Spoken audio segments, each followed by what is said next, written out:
This is the Bahamas Tonight, the Northern Edition. Good evening, all. I'm Shashina Roll. As always, it is so great to have you with us. Topping news, the analysis of the cockpit voice recorder and the digital electronic engine monitors of the Learjet that crashed on Sunday is said to be underway in Washington, D.C. The probe is being conducted at the National Transportation Safety Board headquarters in the United States Capitol by personnel from the Bahamas Department of Civil Aviation Aircraft Accident Investigation and Prevention Unit, Bombardier Learjet, the aircraft manufacturers, the Federal Aviation Administration, and the National Transportation Safety Board. It is uncertain as to how long the probe will take. However, Civil Aviation Department officials will provide further details on the crash as soon as they become available. The aircraft, owned by well-known religious leader Dr. Miles Monroe, went down at the rear of the Grand Bahama shipyard around 5 p.m. on Sunday. That crash claimed the lives of Bahamas Faith Ministries International founder, Senior Pastor Miles Monroe, his wife Ruth Ann, his brother-in-law and pastor of BFM, Dr. Richard Pinder, BFM youth pastor LeVard Parks, his wife Riddell, and their son Johannan, the pilot Captain Stanley Thurston, and co-pilot Fracken Cooper, and an American Diego Santiago. Well, with the passing of Reverend Dr. Miles Monroe, the Bahamas Faith Ministries is now in transition. The man at the helm of that church has spent some 3 decades as a part of that ministry and the youngest member of BFM's executive team. While on Grand Bahama, he reflected on the life of his fallen leader and recounted some astonishing details about that fateful day. Joan Davis-Roll reports.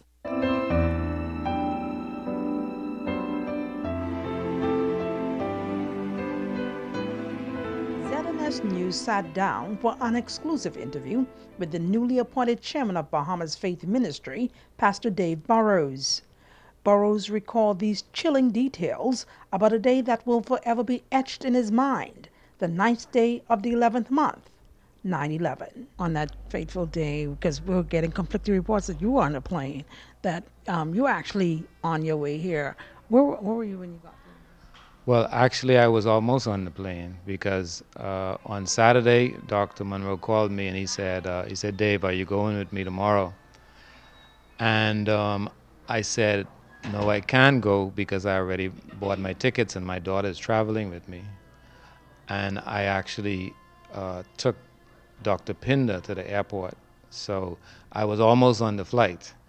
I think what probably confused a lot of people is that when they said the youth pastor was on the flight, and I was previously the youth pastor, so a lot of people thought that I was on the flight. In fact, some people called to give condolences, and later they found, that it wasn't me.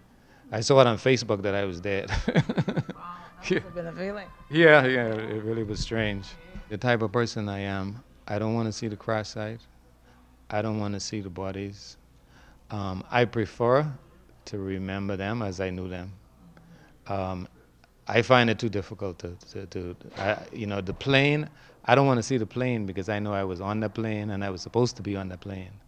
And so when I saw the picture of the plane, it was just devastating for me because I was thinking that, that it could have been me, Pastor Burrows reflected on the time spent with a man he described as a global icon. Dr. Monroe invited me to join him. I was the youngest member of the team, and I've been with him ever since. When we first started, we used to travel together. We used to go fishing, and then, when he got his jet, there were times that I would fly with him. The flight to Freeport is a flight we did many times. The religious leader said he is shocked by the overwhelming support that has come pouring in on behalf of the bereaved families and the beloved fallen leader. What was interesting to me is the calls that I've gotten. This morning, a representative from Stevie Wonder called me and said they need to know the dates. He wants to come. We had presidents and prime ministers calling. So many people have called me from all over the world. I had a travel agent in Hollywood call me, and she said, well, there are a number of artists, people, movie people, and so on, who all want to come. And it's just astounding the impact that he has had and what people are saying. I know T.D. Jakes gave a tribute to him, Tyler Perry. A heart-wrenching and emotional moment coming as Pastor Burrows talked specifically about Dr. Miles Monroe's vision and mission for Grand Bahama. He said, I want to help the Bahamian economy. And that's why he insisted on having his conferences in the Bahamas. He would tell people the Bahamas is the place where God lives. And so he looked out for his country. He promoted his country wherever.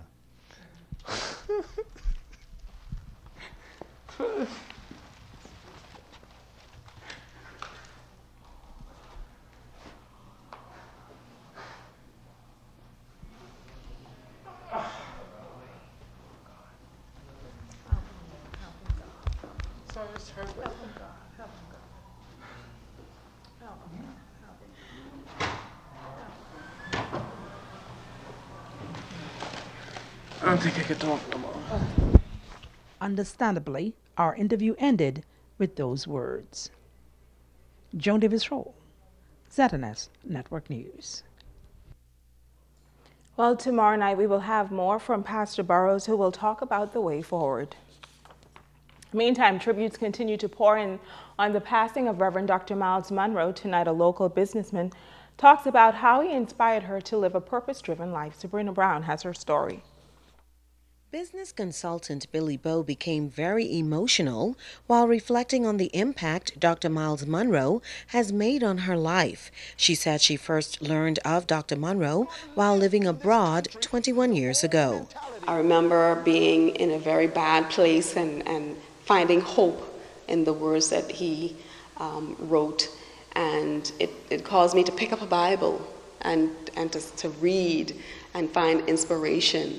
It caused me to watch him on television. And, you know, I'm in another country, and this is someone I can identify with. He's a Bahamian. Billy said Pastor Monroe, who is revered by many around the world, inspired her to live her dream. She said she was amazed at how he came from such humble beginnings and rose to such greatness.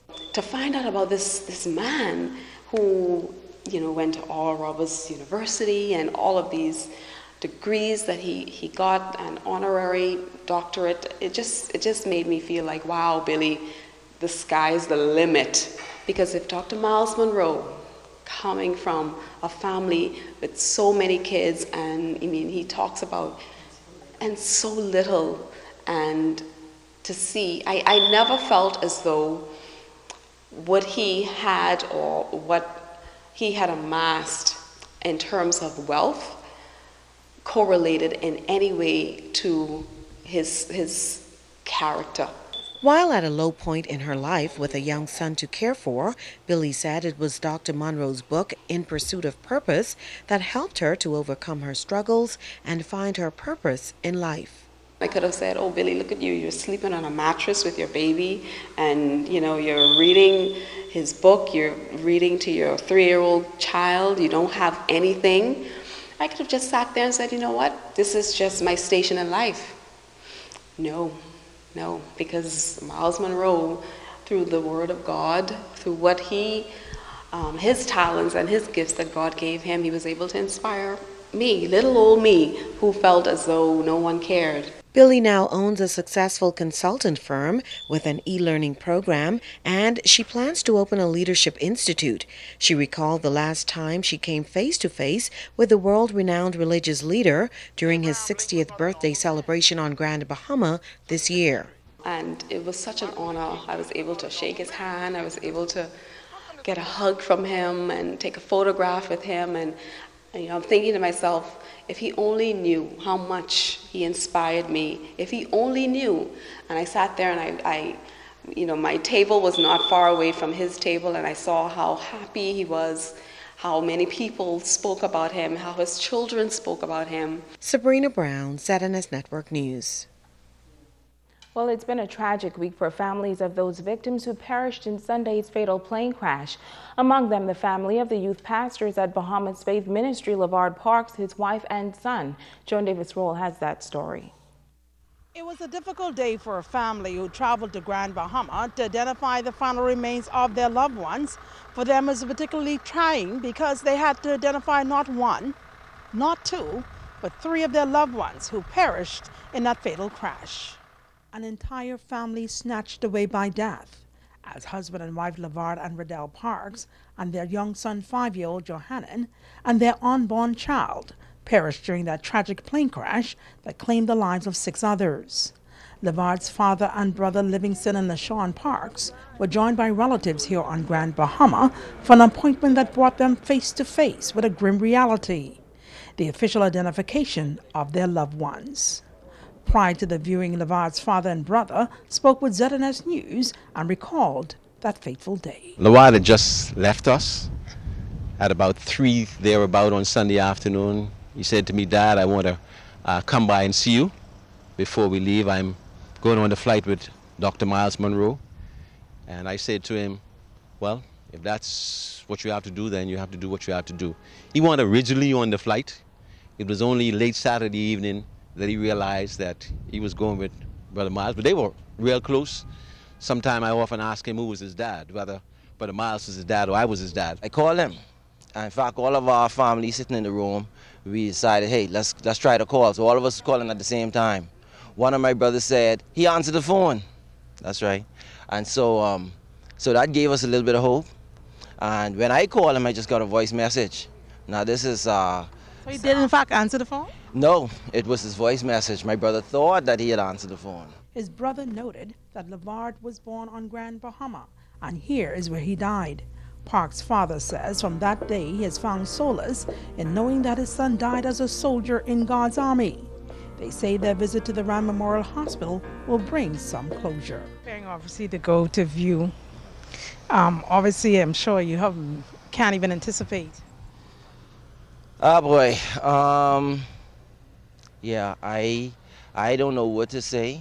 But I tell you one thing, I'm determined, no matter what's in there that I will be looking at, I'm determined to see the remains of my brother. Like my dad said, I know that LeVard is in a better place. We can do all things through Christ, which strengthens us.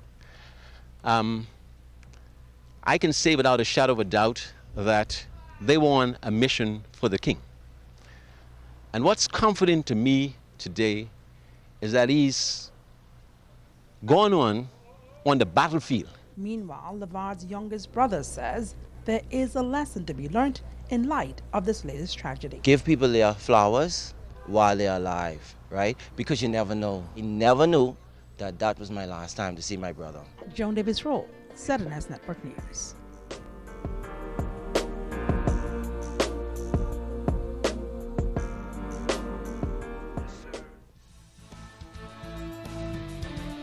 Stay with us, there's more news right after this. Bringing news that matters to you. You're watching the Bahamas Tonight Northern Edition. Welcome back. It is World Diabetes Day, and members of the Grand Bahama Diabetic Association paying a courtesy call to the Ministry of Grand Bahama. Minister, the Honorable Dr. Michael Darville, commending the team for spreading the awareness message and their efforts to prevent this disease. He says he's particularly pleased that they have decided to target young people in the community. Approach that you're taking this year with the young people is very attractive to me, because young people need to understand the devastating effects of non-communicable diseases, but specifically type 2 diabetes. And it requires lifestyle modification, proper nutrition, exercise, and awareness of the signs and symptoms of type 2 or type 1 diabetes. So on behalf of the government, and particularly all of us at the Ministry for Grand Bahama, we stand with you. We support you 100%. Well, Secretary for the World Diabetes Day Committee, Elsie Hepburn, says they engaged the young people through a special logo competition, which required them to do research on the disease. She says they are planning to take their campaign into the schools in a more impactful way. Nurse Paula Dean says parents should lead by example when it comes to healthy lifestyles. What we would like to do, we have a program in place that we are in the process of developing, and we would like to meet with the Ministry of Education as it relates to that, integrating diabetes education within the school environment. And it not only involves the the dietary regime of students within the environment, but also how to care for those persons or those kids who already have diabetes within the school. Because what we are finding now is that a lot of our children are very reluctant, our diabetic kids are very reluctant to take care of themselves within the school because of the stigma that is associated with the disease. We try to encourage the high school students to eat less fat, okay, more vegetables, drink more water, and if you're going to drink juice, you should have 100% juice. Okay, try to avoid the sweets if you can. If you're going to take your children, parents, if you're going to have your children having treats on the weekend, ensure that your plate involves at least 50% vegetables, okay? Try to cut back on the fried foods, the cakes, ice cream. Well, Borco, in conjunction with Statoil kicking off their third petroleum products and measurement program at Bishop Michael Eldon School. The program is being offered to 25 students and aims to educate students on possible careers in the petroleum field. It's meant to be a mentorship program, but introduces the petroleum industry to Grand Bahamians. We're starting here at BMES. They've been kind enough to open up their doors for us. The plan is eventually to take it to the other schools. There needs to be more of this kind of partnering, mentoring, because we do have some wonderful kids, and we do have kids who, if we want them to come back to help grow the Bahamas, then we're going to have to do a lot more things to ensure that they know about what's here, and then aspire to come back home to help in the building of the Bahamas. Well, students are elated to be a part of this program. I think it's very beneficial for them to come because, honestly, Grand Bahama go by these companies, and these companies are the top income companies in Grand Bahama. And I feel that it's important that they're here right now because they teach us the engineering process, which we can actually take up in order to become successful people in the future. Because honestly, the world's running on engineering these days. What we try to do is we try to sensitize the students of tomorrow of the beneficial aspects of the oil industry and the industrial industry in its entirety. We want to look into tank construction. We want to look into the maritime industry as a whole in terms of the piloting, in terms of even being a chef on the vessel. And we want to take them down that train. Well, the program will run for a period of 8 weeks. And if you have been to Bimini, you have probably met him. He is known for his musical talents, his wisdom, and yes, his charm. This man, known to many as Piccolo Pete, has something else to celebrate. He recently hit the big 100 mark. Megan Shepard took part in the celebration. When I went down to Exuma, where the dances the Goomba, there was a gal who was dressed in blue, called the word, and the word was new. I said, what is this word so new? Well, I want to do like the others do. He just may be the most alive, vibrant, and ever so spunky 100-year-old in the Bahamas. But what isn't up for question is his musical talents and legacy. Nathaniel Saunders, better known as Piccolo Pete of Bimini, reached the 1-century mark November 7th, and he says he has no plans of slowing down anytime soon. His secret to long life, he says, is no secret at all. I feel so natural. For the simple reason, I honor my father and my mother, and always remember this, that the days, but my days, to be long in the land of the Lord thy God giveth thee. He also has another helpful hint to seeing the 100-year mark. He says to skip a particular drink. He says he remembers when the first soda was made, root beer. But the one drink he swears by is Coke soda with cream. He says he has about 3 or 4 every day. One of the main things, stop drinking alcohol. You know what alcohol is? It's a whore. Alcohol. It holds you. Alcohol kill all. You hear me? I never drink. I used to smoke 4 packs of cigarettes a day. See, where I play the band and all that, they say, give the band around a drink. Well, I order Coke and milk. And if you have a hard time following Piccolo Pete's rules when it comes to beverages, he also has a meal plan for sale. I take money because I sell Lifeline. I make the first meal $2,000. You want to live sometime? I sell Lifeline. This is true. The Thurs. You want to live long? You pay me some money. And as you can imagine, he's been a part of and seen many changes in the world. He says at the age of 100, he's still in the business of making things happen. I just like to be with people, company, and talk, and cause things to happen. And to do that, you have to what you get together. That's the only way things go on. I said a ticket down to John Marshall store. I'll buy you a lot and I'll buy you more. And on the 25th of December, I'll be your Santa Claus in my... Oh, Macalago, put everything in Macalago, 'cause I want to do like the others do. Megan Shepard, ZNS Network News. Tiger. Stay with us. Sabrina Brown has a check on sports when we come back.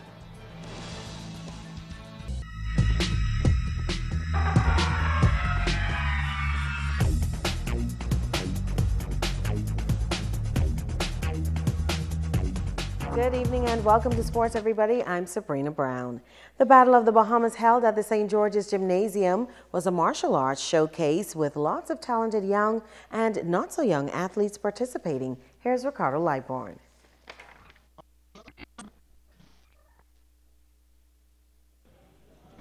The Battle of the Bahamas was laden with martial art talent at all levels. Thomas Massin came in from New Jersey and also had a wonderful time in the tournament, enjoyed the competition and unity of the schools. And I think it's exciting. There's real martial artists here.